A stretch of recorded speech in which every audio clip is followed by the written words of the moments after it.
Welcome to Pure Hustle Podcast. I'm Mike. And this is Orlando, and we're on episode 243, an update episode. Yeah, I love update episodes. And this is a really cool one because we are finally back in a studio, brand new studio.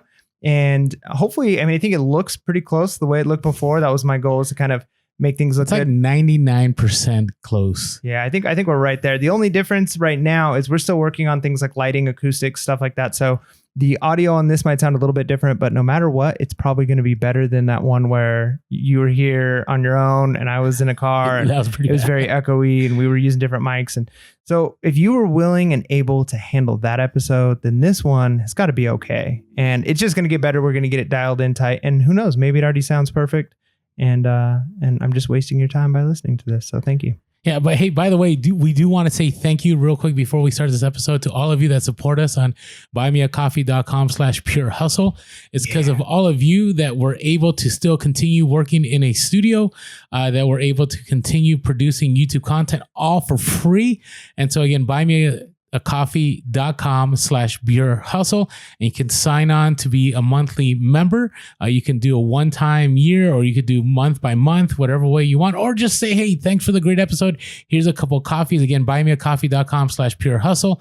And we do have something lined up though, finally. Yeah. It's been a little bit. So we've been talking about doing something, and part of the thing is we wanted to make it clear that the Buy Me a Coffee was just your way of supporting us, saying thank you. And we couldn't necessarily in the beginning say like, we're going to provide this, and this. And we also want to make sure that we're staying true to our roots and that we're keeping our content free, that our podcast every Wednesday is free, that our YouTube videos, that we're not doing anything different for that. But we do want to find a way to kind of have like a virtual meetup with those of you who are supporting us. And this is just that, like a Zoom virtual meetup, a way for you guys to chat with us if you have questions. And you know, obviously it's probably going to be mostly reselling related, but it's just a good chance for us to chat. It's not going to be like a podcast or anything where we're, teaching. It's just going to be a chance for us to talk to you, you to talk to us, ask questions, all learn from each other. I'm sure we'll have questions for you and can learn from you too. So if you are a monthly supporter, you should have gotten an email already or coming up here pretty soon. But the drop of this or the Zoom call is going to be on June 2nd. That's a Wednesday at 5 p.m. Pacific time. So if you are a monthly supporter, if you sign up before then, we'll make sure to send you that link so that you can join us and just chat. And then depending on how this goes, if there's a good reception, you guys enjoy it, then we'll probably do this more often, like maybe once a month or who knows. We'll have something as a way to just connect with those of you who are supporting us so much. Yeah, so thank you to everyone. And if you're wondering, you guys said, oh, and May, that was on me. The move was unexpected. Everything that's gone on. Mike's had to move too. Yeah, you had to move location. So it's been crazy, but finally we have a place set up. We have, the big thing was internet capability. Like it would have been horrible to do a Zoom call and we couldn't connect with you guys because it got all weird. So again, if you haven't signed up yet, that's buymeacoffee.com/purehustle, or the link is below. Yeah. All right. So what's going on with you, Mike? Man, so I'm excited that we're getting close to June because that means my storage unit is going to be built. And let me tell you, so if you've listened, you know that I moved all of my inventory into an older RV that's on the property that I live in. And it's an older RV and it's quite a ways from where I'm at on the property. So I have to drive to it and stuff is just shoved in there. It's definitely not an ideal storage solution. So my wife is normally the one that does the shipping. And so when things sell, we plan a time for me to go up there and help her pull stuff because we have to like lift everything to get to the bottom tote because everything that sells is in the bottom totes. So we're excited for the end of June. We're finally going to have our shed built.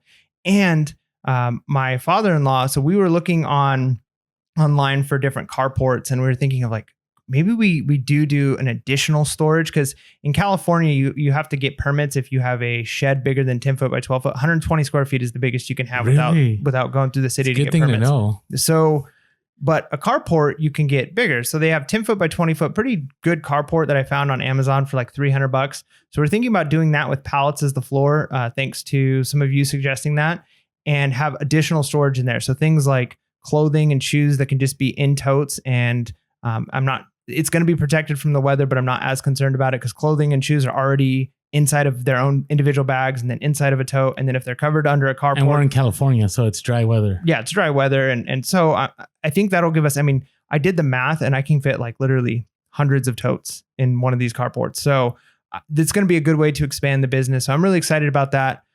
And I've just noticed just having things on site, even though it's a little bit more challenging pulling stuff, just having my inventory there, we're more likely to go take pictures. We're more likely to actually list our death piles, because instead of having to drive 15 minutes to our office where we had stuff, now it's there. It's easier. It's nicer. So we're excited to see our eBay business grow through this. And so I've been doing that, kind of looking forward to that. And then also just hitting up garage sales and dropping YouTube videos. Hopefully you guys are enjoying me and Orlando going out and hustling and showing our adventures. Yeah, kind of weird, right? It's kind of weird because even though both of us end up going to the same garage sales, we have completely different experiences, right? Based on what we source, based on who we talk to, based on the stories that we share. It's interesting. And I want to share that because a lot of people always go like, oh, there's already resellers there, or, same thing happens at thrift store. I already saw a reseller go through there.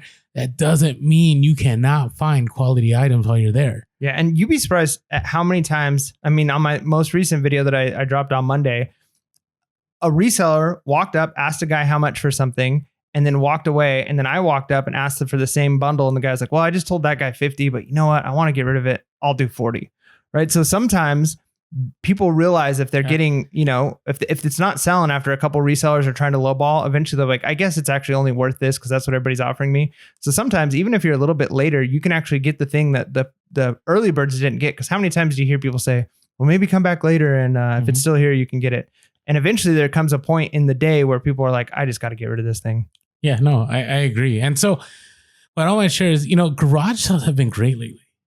Right. I think it's that time. I think many of you throughout the country are seeing that as COVID restrictions have been loosened and things are getting back to normal, hopefully you're able to get out there. And there is no greater ROI, in my opinion, outside of maybe the bins, as far as garage sales. Now, I have noticed that people are willing to make deals more. Right. And so the only reason I wanted to bring this up, if you count the last YouTube video I dropped of me garage selling, pretty much everywhere I went, I had to make a deal.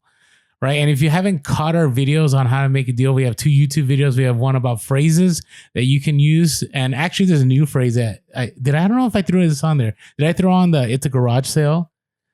No, but I've seen you use that a couple of times and it's pretty savage. But it works. Sometimes it works. Yeah. Sometimes it works. But to me, it is savage, but it is the reminder to the individual that, hey, if you're trying to get a lot of money, you're probably not going to get it. Right. And so in a nice, you got to say it in a smiling, even though we're wearing masks still here, it's crazy still. I say, well, this is a garage sale, so I was looking not to spend so much. You'll know right away. They're either going to go like, well, I know it's a garage sale, but I'm not looking for garage sale prices. I usually don't get that. And usually I will see we're still working on acoustics. Yeah. Maybe you just heard the fire truck go by. That's cool. All right. And so, and also you also get the other side that we're like, you know what? Yeah, this is a garage. I do want to get rid of this. And they'll think about it and they'll offload that item. So if you caught that on the video, there was one guy, I'll share this if you haven't watched it, where he had this mobile gaming console system. And it's not a console, it's something that you can hook up like your PS4 and you can have basically a TV with you wherever you go.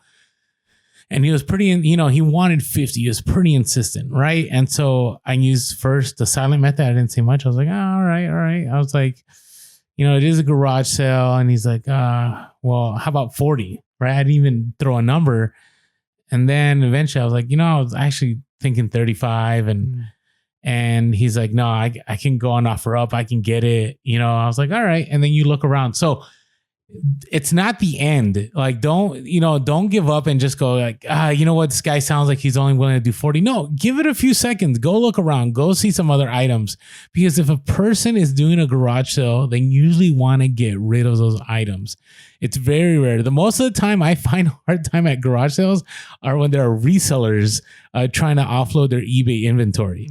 Right? Because they know how much they sourced it for. They know how much they listed it for. And now they're still trying to recoup that money, even though they're at a garage sale, knowing that they're at a garage sale because they never were able to sell that item. And so I don't know. I would say, I see a lot of individuals on YouTube and they just take the first number, but I strongly encourage all of you to negotiate, because every single dollar that you're able to save on that negotiation will lead to you buying something else that you can make more profit on, right? So even though it's a good deal, remember, they're still willing to work with you more. Now, sometimes there are really good deals. You'll watch me, they'll say, how about $2? And it's kind of like, do I really want to tell them $1? Like, Yeah, it's not worth it. Like, there's been several times recently, because again, when I'm doing my videos where I'm trying to like record my adventures, where I want to show my haggling back and forth, and it does happen quite a bit. But there's times where, yeah, somebody says like, I was asking 40 for it, but I'll do 15, and they just give you like a super low number, and they're already going so low that you're like, what, that's probably what I would have tried to aim for. Yeah, and it's not worth like, well, would you do 8? Right? Like, it comes to a point where it's like, it's almost insulting. They're already almost giving you the number that you were aiming to get for. Now, if it's a really expensive, now if we're talking hundreds of dollars, maybe your wiggle room is still like $20 here and there, but you're almost looking at percentages. Like when they were saying, what, I've been telling people 40, but I'll give it to you for 15.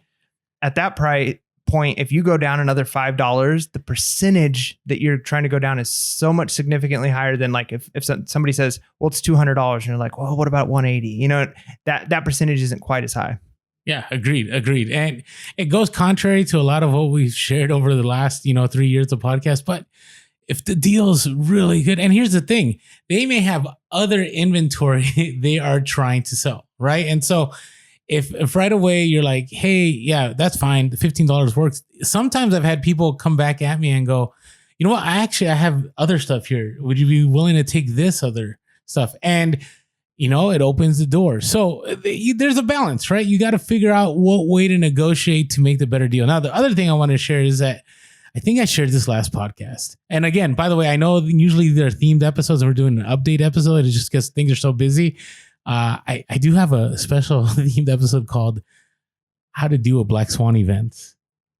Because I feel that like in reselling, we're not ready for those, but that's for our next theme episode. But I wanted to talk about the importance, I can tell you, of organizing inventory. Even though this move, Mike will attest that I have totes everywhere. I mean, in other rooms, I have totes, I have boxes everywhere, and I have not lost a single item yet.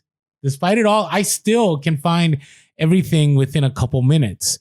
And I'm not being braggadocious about it. Those of you that have watched our podcast for a long time know that there was a time where I actually had to hire a helper to, for example, go through all my shoes. I think I had 500 to 800 pairs of shoes, and they had to put them all in totes.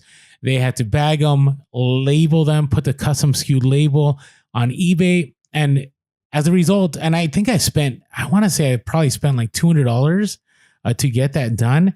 But that has saved me so much time. And so make sure you're organized. Make sure that, again, we reiterate this. When you first start, right? Mike's talked about this many times.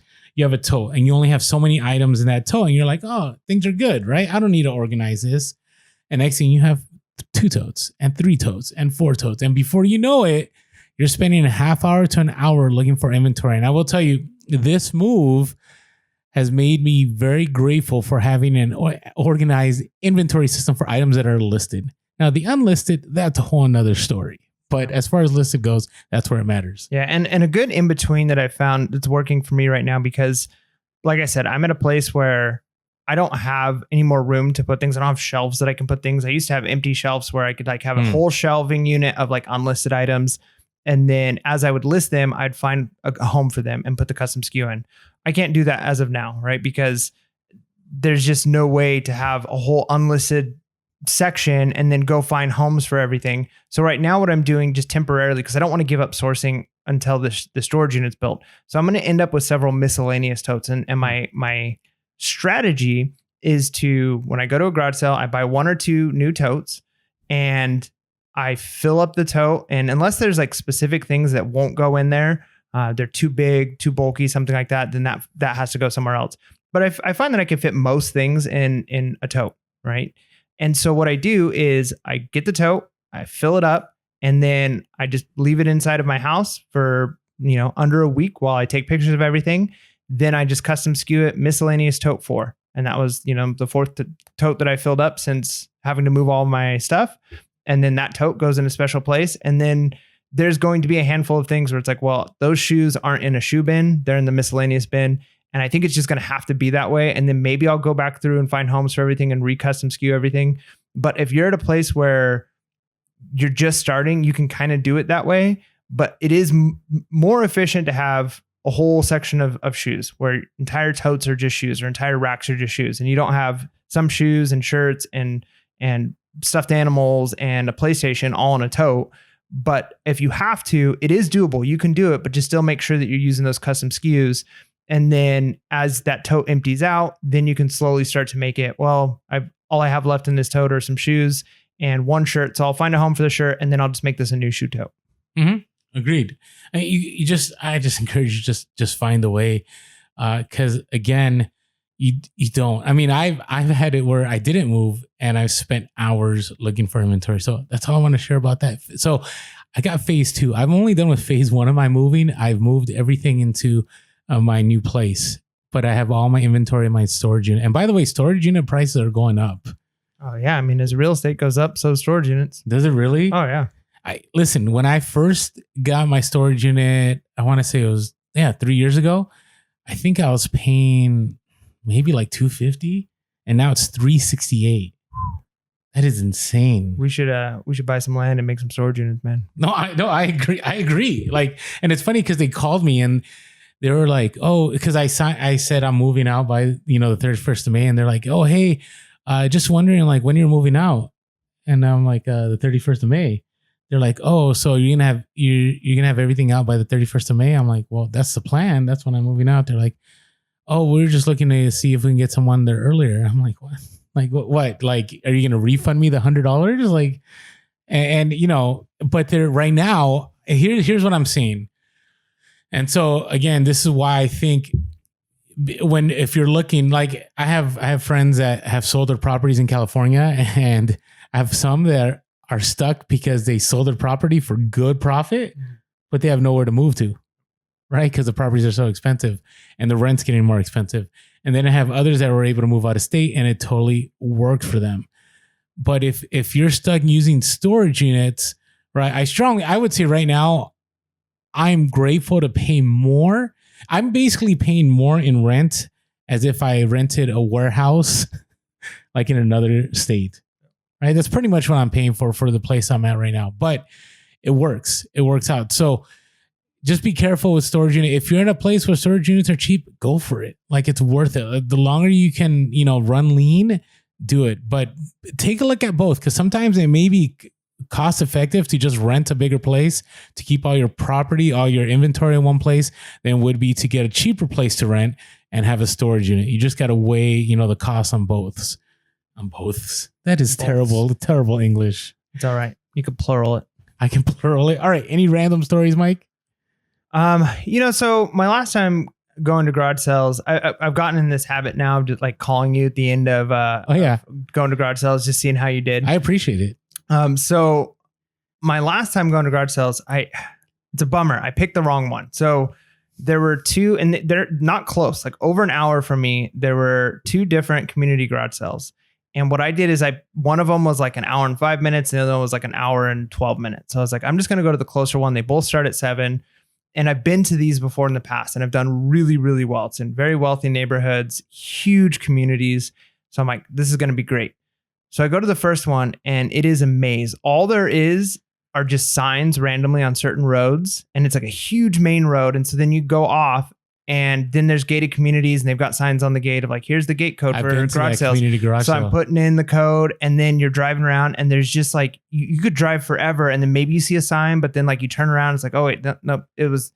And then this community is so big. There's like 8 gated communities in one section and they're big, like gated communities. So you're driving around and there was probably 40 or 50 garage sales in this area, but it was so hard to find them that I was losing my mind. And there was no map. So in fact, I stopped at one place and they're like, yeah, our neighbor's actually the one that organized this. And it was just a bunch of us moms this year. It was normally like a realtor and like the HOA that does it and they have maps and everything. And this year, because of COVID, they just kind of did it on their own. And so there were no maps. There was nothing to like show you where they were.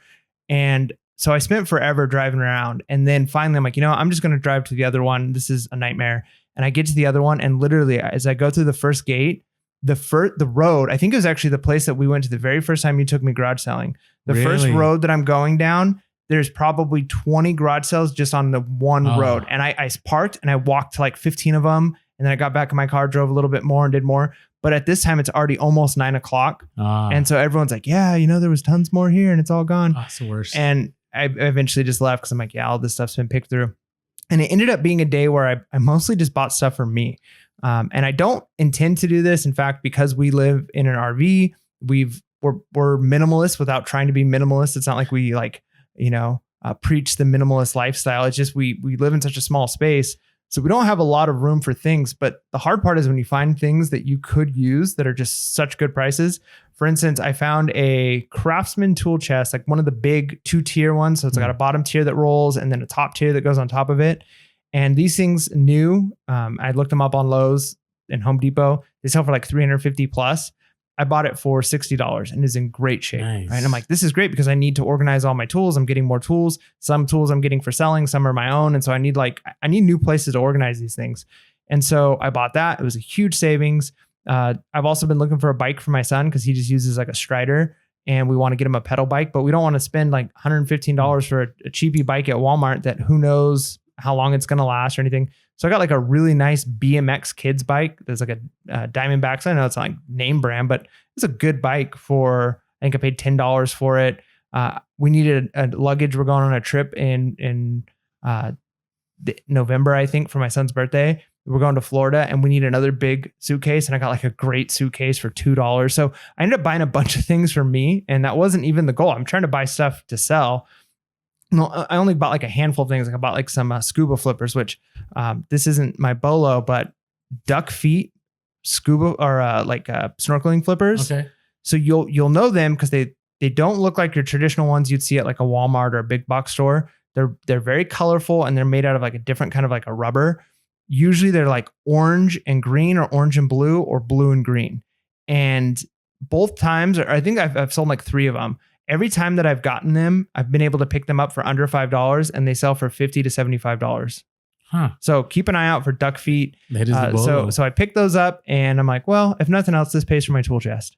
Right. So, sometimes reselling's like that. You're saving money. If I would have bought that tool chest, if I would have bought brand new luggage, which this basically was brand new. And if I would have bought, a bike for my son, I probably saved $300 to $500 just in going to garage sales. And some of that was paid for by something I picked up. So you're not always making great profit, but if you're saving money, penny saved is a penny earned.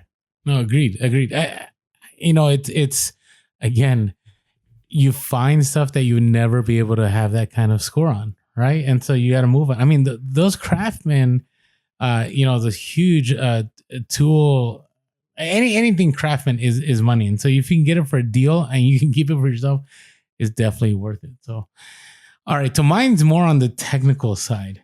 I had a couple issues on eBay. One was I got a neutral and the neutral bothered me. So I sold this Squishmallow. Those Squishmallow things, they're pretty hot items now. So keep an eye out for them. That's another Bolo. And I got one at the thrift store. It was like $5 and I sold it for like $40 or something. It was clean. It was fine. And I get a neutral feedback, even though I gave the person a deal, and the neutral feedback said, this item was fine. So they start with that it's fine, but it had what it seems like a layer of grime. I'm like, oh, that's pretty gross. Yeah. Like, it's a neutral feedback. So it doesn't impact my score, but at the same time, I don't want people looking at my feedback and reading about a layer of grime. Like, that's just gross. And so kind of bothered me because this individual, you guys can resonate. And by the way, if you have anything in common on comment below. Have you ever had a time where you gave a sweet deal and then the person isn't even kind about it? Like, for example, the worst for me is when somebody lowballs you an offer and you accept it and they don't pay right away. Like, that bothers me. Right. Or when somebody, when you give somebody a great deal and then they message you later and like, well, I was expecting blah, blah. It's like, well, you got a good deal. Like, well, what else can I do for you? Yeah. And so I gave this person a good deal. They pleaded with me for the good deal. I gave it to them. And then instead of contact me, this is what they leave me. Now, we've said this multiple times, and I shared this on Instagram a couple of days ago, this post, because offering returns, I believe eBay will side with you. And I know some of you may disagree, but will side with you 99.999% of the time, as long as you did everything right, as long as your listing is right, your picture is right, description is right. And so, I put on there, I went to eBay Seller Help, which eBay, if you're listening, you should make eBay Seller Help part of your seller hub. Like it's weird that I have to Google eBay Seller Help to go to a different page to get a feedback removed. Unless I'm wrong, let us know in the comments if I'm wrong. But I went there and I put in there, I said, hey, this person never contacted me. I offer free returns. Please remove this neutral feedback. Automatically, eBay responds in a few hours and says no because of a glitch. I was like, what? Like, all right. Okay. So then they said to contact customer service. I contacted customer service. It was removed right away. And so a couple of things here is I know it's unpopular opinion, but I really do think you need to offer returns. I'm not saying free returns. I offer free returns. I think that makes things a little better. But I will say if you offer returns, it removes the ability of somebody to say, this isn't what I wanted. Here's a negative feedback. Instead, the conversation goes, this isn't what I wanted. This person offers returns. I can return this. And if they don't return it, then you can argue with eBay saying, hey, I offered returns. Obviously, they didn't have that big of a problem with it because he said to keep it. Can we please remove the negative or the neutral feedback? And you should be good. Yeah, no, for sure. And again, we talked a lot about like reputation matters. So obviously that's going to be huge. The fact that you offer the returns, that you're willing to do whatever it takes. The part where I think it also helps is if you've been selling for a long time and you've got hundreds or thousands of reviews and somebody's buying from you and they've got like 14, honestly, eBay is going to look and say, one of these people is making us a lot of money. And it's going to be the reseller with a ton of feedback and a ton of sales. And somebody is a customer. We want to keep these customers happy. So that's why a lot of times eBay will eat the cost when there's like a dispute on something and they're like, okay, we'll cover the refund, or, if something gets lost, sometimes they'll eat the cost. Not all the time, but a lot of times they will. And I think part of it is they have more at stake at keeping you, the reseller, happy in a lot of ways than they do a random buyer who maybe in a year spends a couple $100s on eBay. Whereas you're making eBay thousands of dollars a year based off of your fees, your store subscription, all the sales you're doing. So one is a little bit more important than the other. No, yeah. I agree. And again, it's tough because you don't always see it that way. Like there are stories, I will admit that I've had people have contacted me. A lot of our listeners have said, hey, Orlando, we did everything right. We offered returns and eBay still sided with the buyer. So that does happen, but I do think it helps. Now, the other thing that I thought, I hate it when this happens. So I have about 5 to 10 totes that I still needed to get organized. So I'm having my helper go through them. And there's like 20 items that are in my totes that were listed that aren't listed anymore. Like, which blows my mind. Like, had I not had my helper go and organize these totes of inventory, I would have never known. And so I'm not saying do an inventory check. I think inventory check is really difficult to do once you get your inventory past 1,000. Like, I think it's very time consuming. If you have the time, I would do it. I don't do it. I just list it and forget it. And who knows, maybe I have hundreds that I don't know that are listed or not. But these I found particularly because she had gone through them and they were like, hey, Orlando, I went through all of your listings. I put in keywords. I just can't find it. Can you find these on your end? And so I went on my end. I looked on my eBay store. Sure enough, items just not listed. And so always be aware that I don't know how items drop off. I do feel most of the time it's operator error, but there's weird things that eBay does. So for example, if you get scammed, like it's a scammer that's trying to buy something from you, eBay will just like completely pull that listing. Like, have you had that happen? Like they like remove the pictures and everything. It's like goes into the nether. Like you never see it again. I mean, I've had even some items where the pictures are just gone on a listing. Yeah.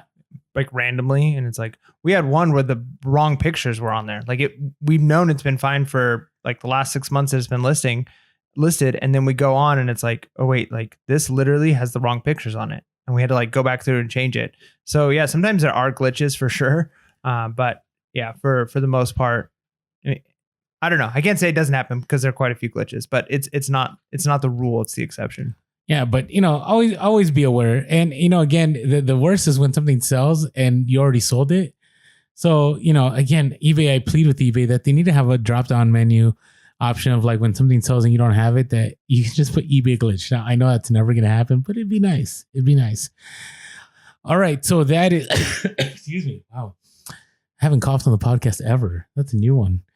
Okay, so that is our random stories. Now, part of our growth here is we don't have our sound effects for this moment, unless you want to create some sound effects. Yeah, I don't have them, but dun, dun, dun, dun, dun, dun, dun, breaking news. Okay, thank you. All right, but before we get to reselling topics, hey. Oh, come on. You can't have me do the sound effect and then interrupt it with something else. Oh, well, I already started it. All right. So, okay, hey, if you haven't had a chance yet to get your inventory for bubble wrapping from AmericanBubbleBoy.com, you should. They're a great product, great customer service. And again, hey, if there's ever issues, you didn't get an item, an email gets lost, contact them directly. And I don't mind even if you contact us. I mean, I know it takes a little bit of work, but we have a great relationship with them. Joel, the owner, is awesome. And so, I just had a situation where someone had ordered, the email fell through the cracks. They contacted us. I contacted Joel. They ended up getting some free bubble wrap. And the reason why they didn't get it initially was because there was a delay. I mean, there's delays in all kinds of supply lines right now.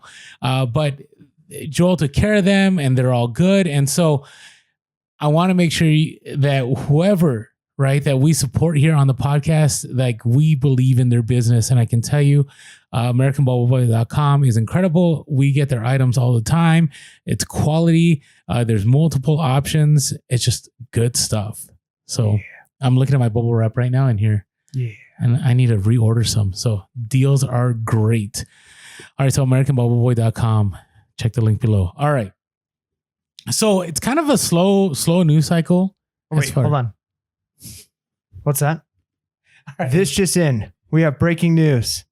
Take it away, Orlando. All right. So some of the breaking news is it's kind of interesting in the fact that, on Amazon. So I try to start with like I don't know. So this time around, I don't feel like there's a lot of like positives that I want to share, but we can make it positive. So those of you that saw on Amazon, we already went through this whole idea that your store, your name, your address is all listed on your store website. Now there is a new bill being proposed in Congress by Republican Senator lawmaker Bill Cassidy. It's called the Informed Consumers Act, that is looking to do the same thing on all platforms. And maybe if you sell on Etsy or eBay, you've gotten this email. But basically, let me read to you parts of the bill here. It's disclosure of information by online marketplaces to inform consumers. You have to have a verified bank account, a government issued photo ID. And notice what the wording says: representing the high volume third-party sellers. So this may not mean, I don't know what the threshold is going to be, how much they have to sell to be considered a high-volume third-party seller. Government-issued record verifying the individual or business contact information, a business tax identification number. And then this is where a lot of people, I think, will, be stuck. And again, I've always said this: if eBay is asking for your banking information, like I know a lot of people didn't like that with the managed payments, but that's normal business. I mean, if you sign up for Hulu, you have to have it attached to a card or a bank routing number, right? So it makes sense on eBay. Now, this is where I think it's going to upset some. And again, this bill is being introduced. It has not been passed. It hasn't gone through both houses. There's no revisions. And so this part says any online marketplace should require a high volume third-party seller on the online marketplace to provide and shall disclose to consumers in a conspicuous manner on the product listing or through a conspicuously placed link on the product listing the following information. So this is on the listing itself, not even on like your store page. The full name of the seller, the full business address of the seller, whether the seller engages in manufacturing, importing, retail, reselling, or consumer products, and contact information for the seller, including a phone number and working email address. I mean, it's not too bad, honestly, because you can go and open up a PO box or a UPS box if you're already considered a high. And again, we don't know what that number is, that threshold, but I can't imagine it's going to be super low. Like, part of me sees a bill like this as one more way of making it easier to collect taxes from resellers, whatever that is, what it is. But the fact that it's coming from a Republican senator, I don't feel like this is going to be aimed at trying to collect taxes from the small guy. And I think that high volume sellers, I can imagine this being aimed at, people who are selling on Amazon or even from other countries, things like that, that are selling hundreds of thousands, millions of dollars worth of product. That's what I would imagine. I can't imagine it's if you're selling, $50,000 worth of inventory to whatever or lower a year, that you're going to qualify for this. But even if you're selling that much inventory, paying $20 a month or $15 a month for a post office, a PO box, or at the UPS store, and just make that your business address, it's almost kind of worth it, right? Because even if you open up a website, like if you open up a website, your address is attached to it unless you pay a certain amount of money to have it taken off. And so every business has to have a business address. So if you're running at the level where you're basically a business, you might as well have a separate business mailing box that things go to, and it separates it from your home address. And again, a working email address, you get a free Gmail with your store name, right? So there's a lot of ways you can do this without people knowing where you live. And the fact that it has to have your seller name, maybe you don't want your last name, but even on like printouts on eBay, a lot of times it's going to have your name on the return address. So if somebody has your return address, they have your address anyways, unless you have a UPS or a PO box. So no matter what, the buyer is going to be able to get your address. And if the fact that it has to be on the listing, somebody could just buy something cheap and get your address. But like, for instance, everything we sell, if it gets returned, it's going to a UPS store or a PO box. Mm-hmm. So we don't have to worry about anybody having our physical address. So is it a bummer? Is it a little bit annoying? Yeah, I think it's annoying, but I don't think it's one of those things where we have to worry too much about, just make your return address. Even if you ship and everything you do out of your home, just make your return address a UPS store or something. No big deal. Yeah, agreed. I mean, that's where I was going to lean is it's interesting because there is a nice part of reselling that you can do it incognito. Like, no one needs to know who you are, where you live. Like, you don't have to talk to anybody, right? But at the same time, I see the other side where they're trying to put together buyer protection so there's no scammers and so on.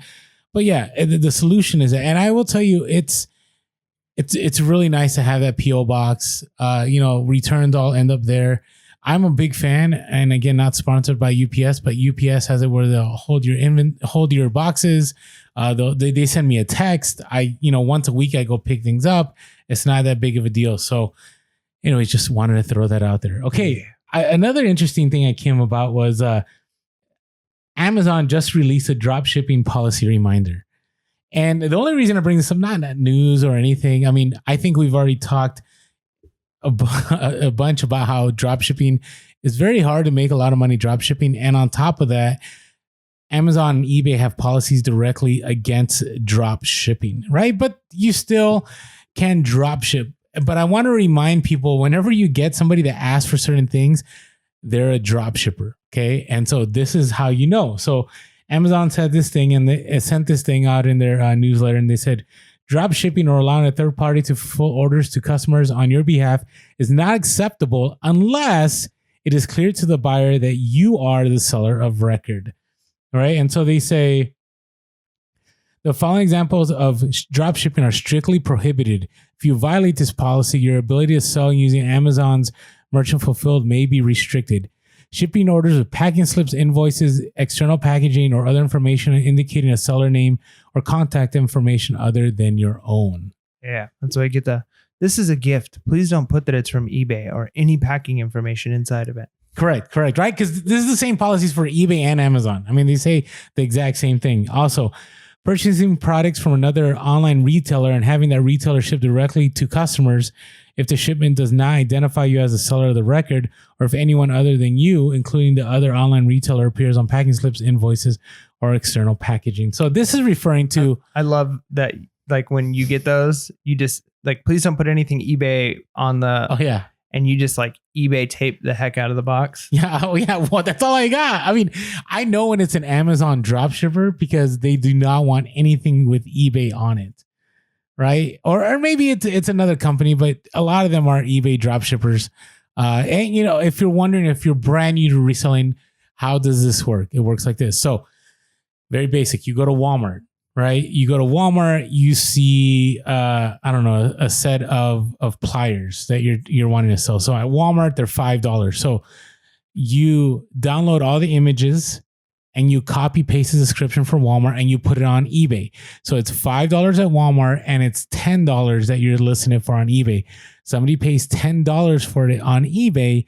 When they buy it from you for $10 from eBay, you go to Walmart and you change the address or you send it as a gift and you send it to that individual. Now, if you have Walmart Plus, you have free shipping. So you only have the $5 you have to take care of. So the other $5 is your gross profit, right? And then you got the eBay fees that, you know, are taken off. So you're making $3 to $4 basically from stealing images and a description from Walmart, putting it on eBay and selling your item, right? And so that's how dropshipping works. Now, the more sophisticated ones, right? They end up finding listings from, I get them all the time. I do think that they go after people who have better pictures, right? You would think that would be it, right? Because if I have a picture with, like, you know, a trash can in the back and stuff, like that probably isn't going to look, you know, the greatest on a drop shipping site. And so this is how drop shippers function. But be aware, like, no matter how much TikTok, I see this on TikTok all the time still about drop shipping. Now, there's other ways of drop shipping. You know, you order stuff from Alibaba or you order stuff from other places overseas or even in the US. But drop shipping is one of the ways that your account will be suspended quickly if, you know, because all it takes is, here's the thing. When a drop shipper, you know, ends up shipping something out, right? And that person has a problem with it, they're gonna contact me, right? But they're not gonna contact me. They're gonna contact the person they bought it from. Yep. Right. And so what is that person gonna do? That person may try to contact you who shipped out the item, but then that ends up breaking the whole chain of custody that was supposed to happen. Yeah. So it actually, honestly, as an eBay seller, I love when I get drop shippers. Yeah, people it's complain, beautiful. but it's the best because you're protected 100%. You send that item out. If it gets broken, if it doesn't make it, if anything happens, the person who bought it from you is sending it to somebody else. They find out from that other person. It becomes this whole nightmare and it's never your fault, right? Like, it's going to be technically the customer, not the customer of the customer, right? So it's this weird thing that happens. So yeah, you're pretty well protected because if they want to return, first they're going to have to get it sent to them and then they send it. It's a nightmare. And so you're pretty well protected. It's almost like the global shipping program. We love global shipping program because there's so many protections with it. It's almost the same thing with drop shipping because worst case scenario, you get a negative feedback, something happens, you just send it to all the messages and stuff to eBay and say, like, I'm pretty sure this is a drop shipper and you've won the case. So don't be afraid of drop shippers. And usually they pay good money too, right? They don't lowball you and they want that stuff sent out quick. All right. This is, I know people aren't going to be too happy about this. And I will tell you, it's getting really obnoxious. Like, it is, I can see why people are frustrated and why people are saying list on other platforms. What, the item specifics? Yes. Now, you know, it's really weird. So my wife was telling me we had like 140 some item specifics required soon that just came out of nowhere. Yeah. And we were looking them up and they were all things that we already had in there. It was like shoe size. Yeah. I had the same thing. But then it, like, after a couple of days, those all went away. And so it's back down to like none. So eBay must have had a glitch or something because it was crazy. It never happened. It was crazy because it was like, wait, you want the item requirement is shoe size? It's 11. It's already in there. Like, all you just want me to open it up and just click done. Like, this is ridiculous. And yeah, now those are all gone. So hopefully some of that panic people were experiencing actually isn't like legitimate, because you don't have to put in all those item specifics. But yeah, it was a little bit chaotic for a little while there. No, and again, there's more item specifics being required by July 12th. Okay, so be aware that it's important. Now, we have an awesome video that I created a while back about how to get those done quickly. I do hold to that video. I think it wasn't that long ago I made that, like 6 months ago or something like that.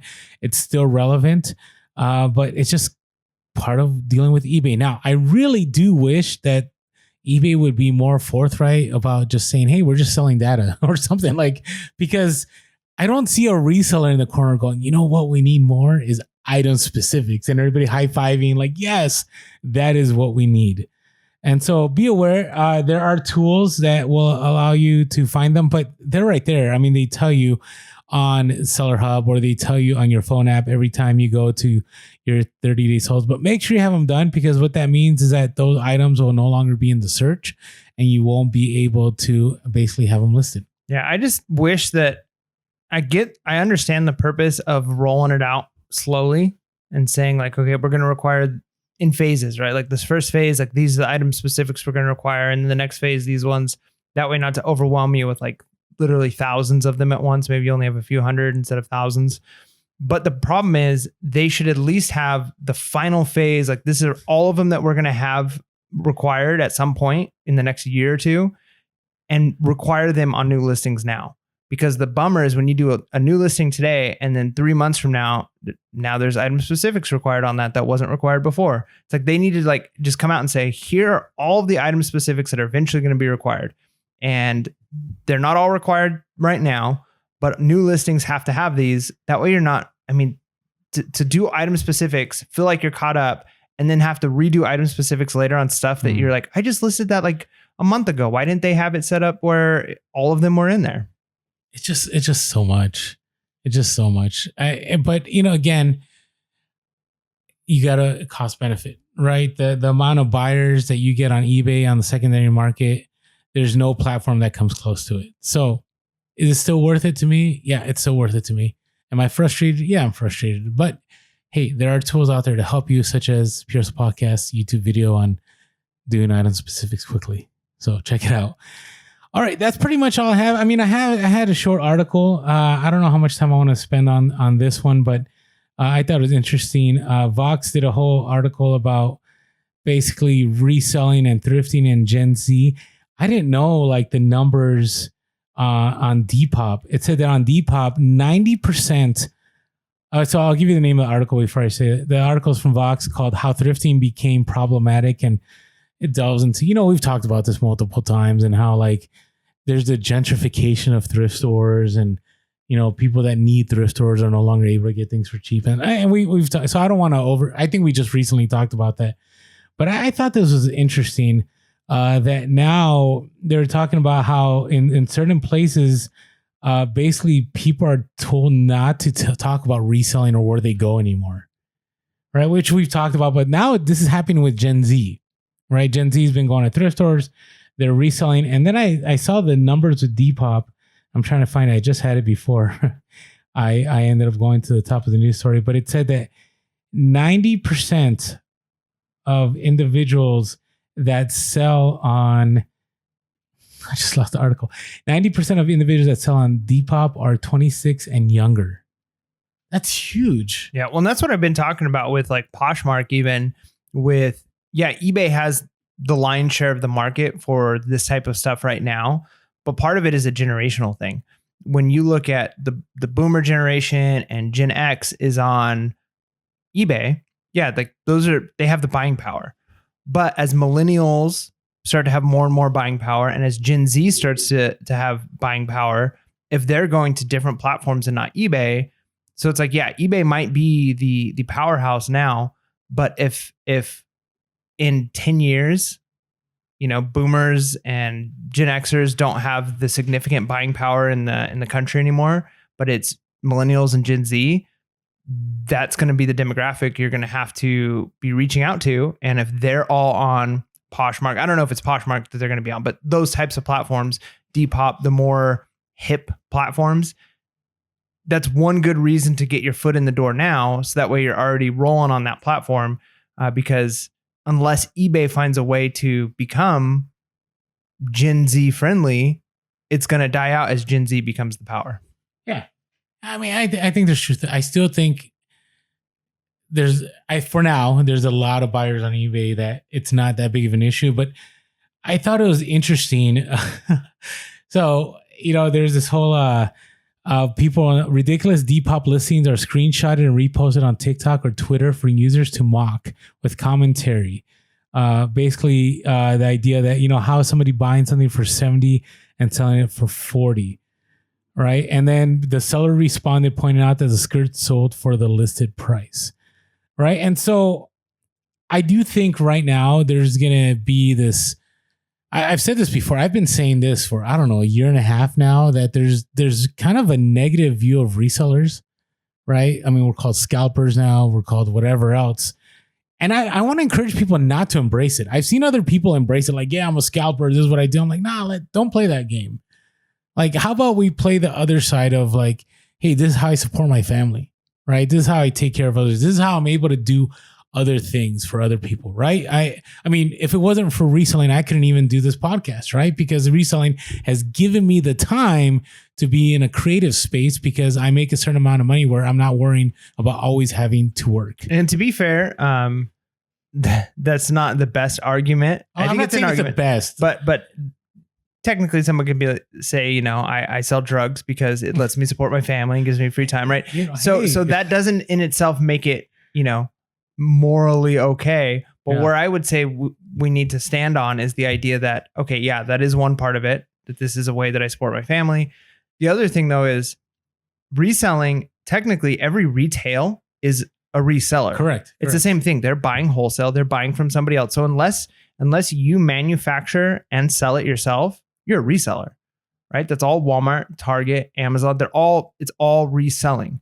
Now, the idea of reselling secondary market might be a little bit different, but again, it's one of the oldest professions that there is. I mean, people for forever have traded and bartered and sold, and I'm going to grow my crops and I'm going to buy your old pot and pan, and then now I have a pot and pan, and then somebody can, a tinker's going to come through and fix this pot and pan, and then they'll take, sharpen my knives and I'll give them the pan. Like, this has been the way society has run. This is how economies have literally run up until kind of recently with the fiat dollar and all of that. Things now look a little bit different in our consumeristic society. Now we've got big box stores, but there's nothing new about reselling. Like, this is how businesses have always run. Well, and it encourages me. I'm hoping that Gen Z, I know some of you that listen to us are Gen Z, that more Gen Z will notice that this is just business. I mean, and again, I indirectly,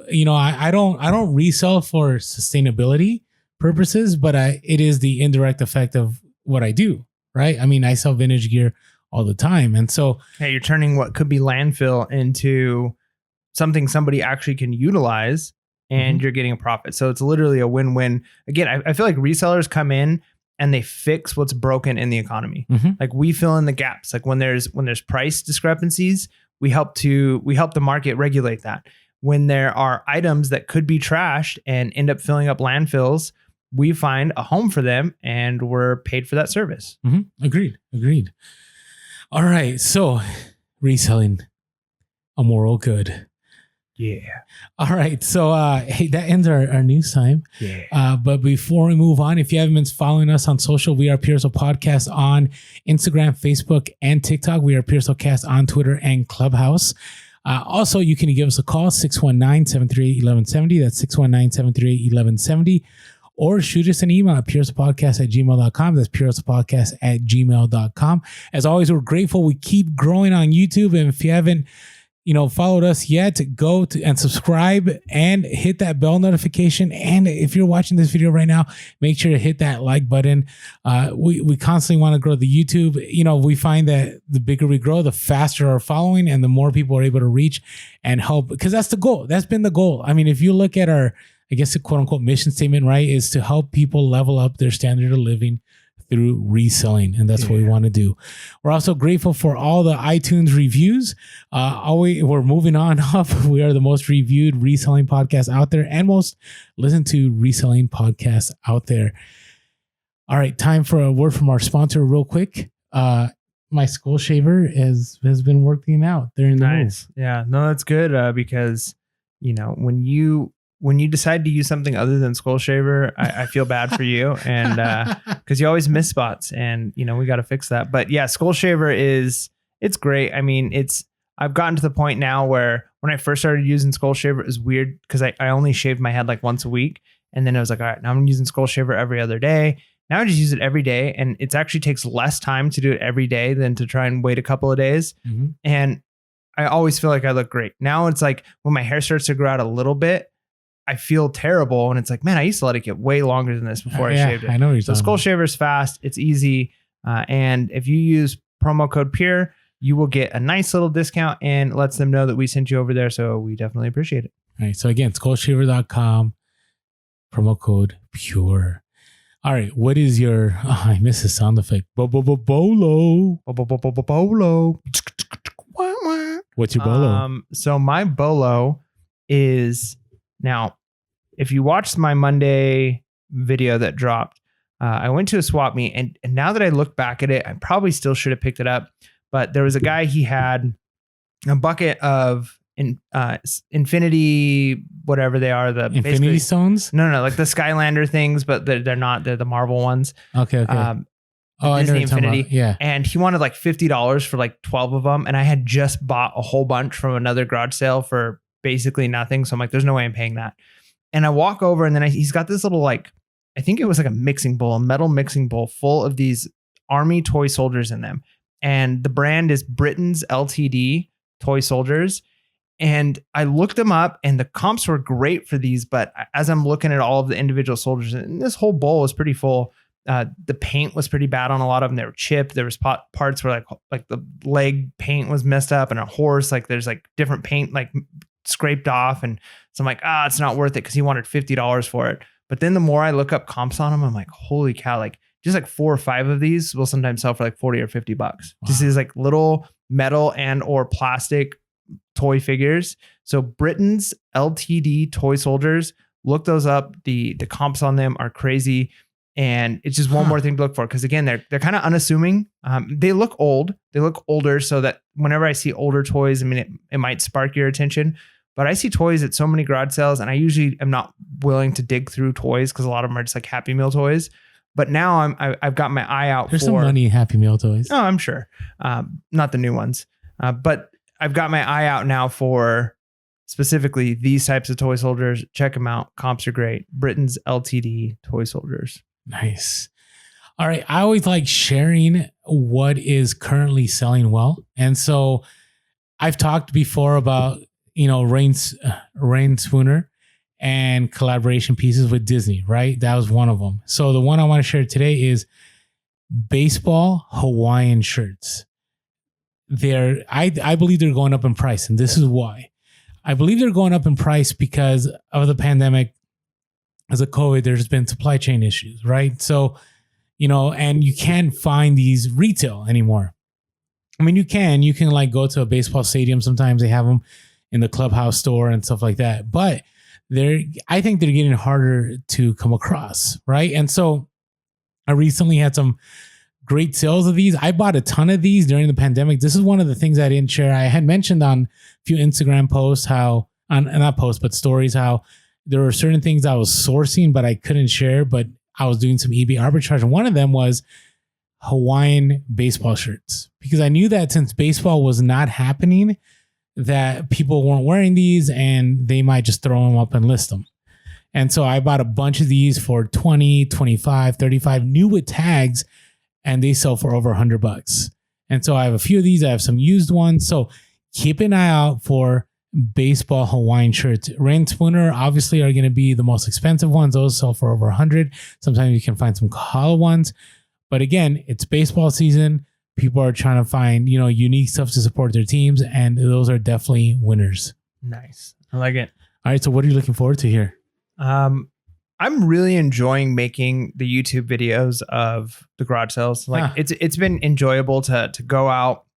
It adds an extra layer, making sure my camera's on, kind of think a little bit more about what I'm looking at and even the conversations I'm having. Negotiating became natural, and then now doing it on camera adds a little bit extra, but it causes me to actually think about what I'm doing a little bit more, right? I'm like, all right, I want to make sure this is a good negotiation. I want to make sure I'm getting the best deal.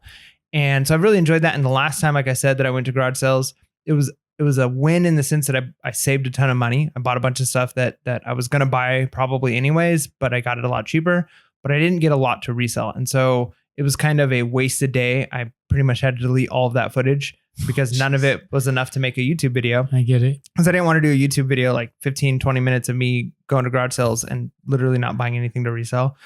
That would be a waste of your time. So I'm looking forward to the next time I can hit up garage sales and actually have success enough that I can go back through and review the footage and I can edit and put together a video. And so again, if you're not subscribed to us on YouTube and you're not watching the videos that we're posting on Mondays and Saturdays, where we're showing, us going to thrift stores, us going to garage sales, check that out. I think there's a lot to learn from that. And again, I think we're learning a ton because pretty much every video either that you've posted or I've posted, somebody has made a comment about oh, I think you missed this. True. That is so true. So I'm learning things as I go. The Explode speakers, my last Bolo. This last time, somebody said you might have missed a doll that looked really creepy, the Miss No Name doll. So we're learning from our viewers who are watching and seeing things that we're missing. And that just helps us. And then again, it helps the whole community. Because as you read through the comments, so don't be afraid to jump in the comments and engage, because people learn through that. People can see those comments, they can upvote that comment, and now people will be looking and saying, oh, I should be looking for that, item. So, I'm interested though that you said that about your video. I think it would have still brought value, right? I don't know. Let's know in the comments. If we find stuff that we can't resell, but it's still valuable, isn't it? I mean, we're still making money on it. Now I get it. It's not like a Bolo. Right. But, things to think about, because sometimes you go out to garage sales and you buy stuff that you never would think about, not for reselling, but for yourself, that you would never think about, hey, maybe I could score something like this at a garage sale. Do you get what I'm saying? All right. So I just think about, I remember my youngest, some of his furniture that he has in his room is from a garage sale. Well, I was out sourcing for eBay, and I think I paid $25 for a dresser, and the dresser was a $300 dresser. My my Cow King bed is from an estate sale, a $5,000 bed that I paid $300 for. Right. So obviously it was $5,000 when he bought it. Maybe it was worth $2,000 when I finally bought it. But again, things you don't think about. Right now I'm living in the lap of luxury with something that now looks kind of normal where I live now, but in the small condo, they don't look normal. But, things you just never think about, right? So let us know in the comments. All right. I am going on a road trip. I'm traveling, checking out some historical landmarks, spending some time with my boys, probably going to go some thrifting so I can make it a tax write-off. I don't know. Yeah. But I always love sourcing in different locations. So be aware. I'm hoping to make it a YouTube video, maybe post some Instagram stories about that. That's what I'm looking forward to. And I'm also looking to finally settling in, getting stuff out of my storage unit, not paying that monthly cost, and just being all in one place. Yeah. So yeah, there's a lot going on. Appreciate you guys tuning in. I know this episode was kind of different, and we're getting, here's the thing. Our road is getting better as we're finally going to be settled in. So I'm looking forward to having the podcast fully settled in, and we're just going to get better from here. Yeah. And as always, make sure that you're real, relevant, and reselling. Was that off? I think you did okay with that. Is it real, relevant, reselling? That's it. Why did it sound so weird? You forgot our tagline. Unbelievable. Be real, be relevant, and be reselling. Late. Peace.